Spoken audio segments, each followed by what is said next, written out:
Welcome to Shop Talk. We're going to look at that popular Stihl MS 460 chainsaw. That's the 76.5cc, 4.7 cubic inch motor. Power head weight on that is 14.6 pounds. Cable running up to a 36. This one features a 28-inch steel bar with a 3/8 chain, skip tooth, and a sprocket nose. And we'll take a close-up look at some of the features on this saw. Master control is easy to get at. It's right here. Kill is up, then you got on, and then you got high idle, and then all the way down is choke and high idle. Decompression valve on top.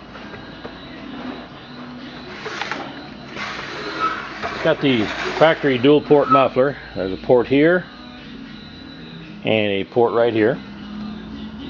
Got the very large falling spikes, and it's got some dings on it. It's been used. There's a repair here. They've repaired it, and a few dents and dings, but a very strong running motor. We'll go outside and make a cut with it.